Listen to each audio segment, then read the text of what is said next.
Bonjour, c'est Gilles du site boursicoté.com. Voici l'analyse technique du CAC 40 pour cette séance du lundi 26 août 2013. Avec aujourd'hui donc une séance encore une fois d'hésitation, puisqu'après une ouverture donc en légère hausse, le CAC 40 a clôturé à 4067,13, donc perdant 0,06% sur cette séance, un peu plus de 2 points par rapport au cours de clôture de vendredi, donc une séance pour rien, puisque nous avons ici une séance qui s'est jouée totalement dans la continuité de ce qui se passait précédemment, avec ici un plus bas qui est venu tester la zone de support que nous avions tracée vendredi et un point haut qui est venu se loger à un point près sur les plus hauts de jeudi et vendredi dernier, donc pas de grands changements par rapport à la configuration technique.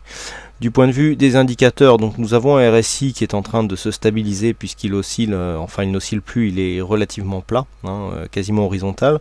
Un stochastique, lui, qui est en train d'invalider son signal baissier, donc ça c'est déjà important, c'est-à-dire qu'on avait pourtant une belle amplitude sur le début du signal, et puis là en revenant croiser donc en zone neutre sa ligne de signal, l'indicateur invalide ici le début de tendance baissière. Idem pour le MACD qui commence à créer un retournement ici en zone négative.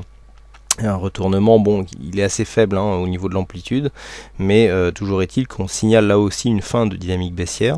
Et puis même au niveau des volumes, si on agrandit un petit peu, ce que l'on peut remarquer, alors c'est vrai qu'il y avait, c'était jour férié aujourd'hui sur la place londonienne, ce qui explique ici le manque de volume. Londres est une capitale incontournable de la finance européenne, et donc le fait de ne pas avoir d'investisseurs anglais aujourd'hui explique en partie ici ce manque de volume sur cette séance, mais quoi qu'il en soit, toujours est-il que nous avons une séance baissière avec des faibles volumes, ce qui ne va pas dans le sens d'un retournement de cette tendance. Donc pour l'instant, on reste ici sur une tendance avec des séances haussières qui ont tendance à avoir en moyenne plus de volume que les séances baissières, hormis, comme je vous l'ai expliqué la semaine dernière, sur cette séance du 20 août, où nous avions eu effectivement des volumes supérieurs à la moyenne lors de cette fameuse séance baissière.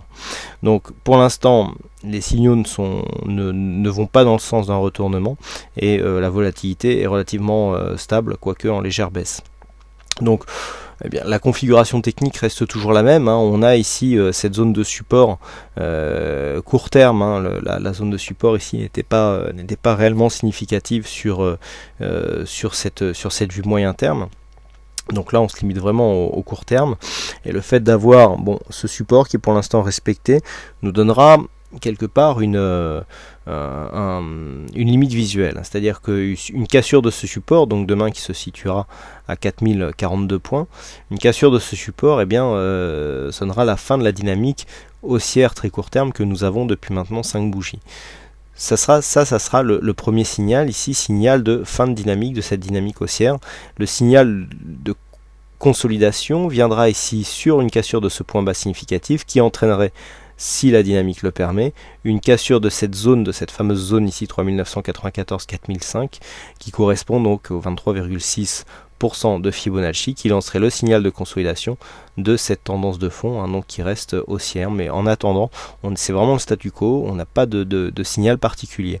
À la hausse par contre, nous avons une zone haussière qui se situe ici sur ce pointillé, puisque si nous regardons ici les 3 points hauts des 3 dernières séances, on a 4071,73, on a 4073,82 et 4072,12. Donc on est 1, 2, 3 sur ces 3 plus hauts, et alors même que nous avions un gap ici. Alors le bas du gap se situe ici sur le plus haut à 4067, donc on a partiellement comblé ce gap, puisqu'on est venu combler 6 points du gap, mais le haut du gap se situe sur le plus bas de cette bougie à 4080,66. Donc on voit qu'avec un plus haut à 4073, on est venu combler 50% du gap. Alors ça par contre, ça pourrait être le seul signe de continuité baissière, à savoir que un gap ici, un gap de rupture, puisque nous étions ici sur une phase haussière, le fait d'avoir un gap ici sur une cassure de dynamique confère à ce gap le statut de gap de rupture.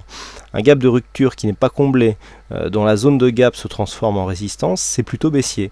Et donc ça serait confirmé par la cassure que je viens de vous expliquer, donc cassure de ce support suivie d'une cassure ici du retracement des 23,6% de Fibonacci. Si